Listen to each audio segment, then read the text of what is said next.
With the new 151 set, the Pokemon Company International has made a huge change that nobody is talking about. And it's probably not what you're thinking. Let's dig in. Hello, ladies and gentlemen, my name is Gray, and I buy cardboard. And today, I want to talk about the latest set announced internationally, Pokemon 151. This follows the Japanese release of the Pokemon 151 set, and there's something really unique going on here that nobody else seems to be talking about.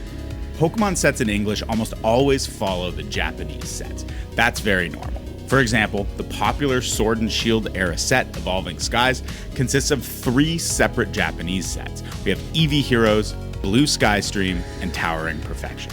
On top of that, the Crown Zenith set, released a little bit more recently, and one that we talked about in my last video, was mostly a repackaging of the V-Star Universe set out of Japan. But every time the Pokemon Company International releases one of these English sets, they use a new name and a new brand. Until now.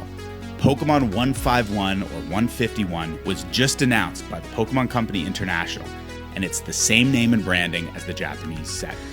This is a big deal. See, Japanese cards are going crazy right now, more popular than they've ever been. While people are continually discussing whether Pokemon is dying in the international markets, as the Scarlet and Violet era has been regularly available on the shelves, and you don't see prices of sets and cards mooning like we were through some of the Sword and Shield era, in Japan, that's exactly what's happening. Cards are sold out everywhere, and they're selling for multiple times the manufacturer's suggested retail price on reselling websites and eBay and other marketplaces. They are incredibly, incredibly popular. I personally love Japanese cards. During the 2020 boom, when it was hard to get English cards, I discovered Japanese sets, started buying them. They were more affordable, easy for me to get my hands on, and I fell in love with so many qualities of the cards. Everyone talks about the look and feel of the cards, and I think that's true. If you look at a Japanese equivalent card, there's a lot more nuance and detail to the textures, and often I find the colors a lot more bold and beautiful. I'm a big fan of Japanese print quality. But that's not all. The thing that won me over time was the set design. Japanese sets tend to be smaller. When we talked about Evolving Skies, it consisted of 3 separate Japanese sets, all crammed into one mega set for English and other international release. But Eevee Heroes contains almost all of the big cards that everyone loves from Evolving Skies. And when you're opening a box of Eevee Heroes, you know what you're getting. Tons of Eevee hits, and you get that entire Eevee theming to the set.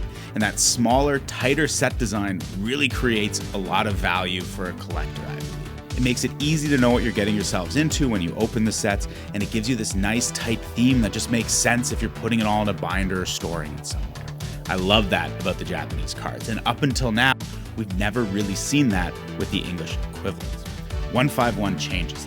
So what does that mean for Pokemon going forward? I would love to see the Pokemon Company International take the set designs of the Japanese company, release smaller sets, double sets if they want, release sets a little bit more regular. I don't think we're going to see that kind of a change. Pokemon has had this similar release cycle for ages. It's unlikely to go anywhere as much as I may think it's the right idea. This does suggest that they're paying a little more attention to the set design from Japan and what the Japanese business is doing. And maybe we'll see more sets look a little bit more similar in their international and Japanese equivalents. Maybe the future V-Star Universe will be V-Star Universe in English as well. Who knows?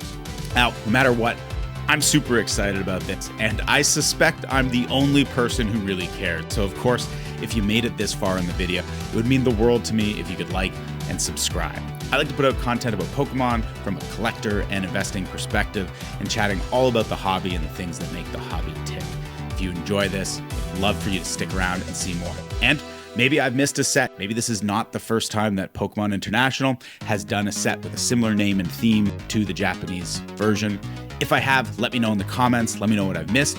Or if you agree or disagree with me, or you don't think this matters at all and you're angry that you watched this far, please let me know in the comments. I want to hear from all of you. Again, my name is Gray. This is Pokemon Buyers Club. We'll see you next time.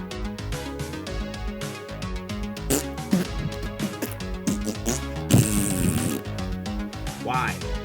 Why did I do that?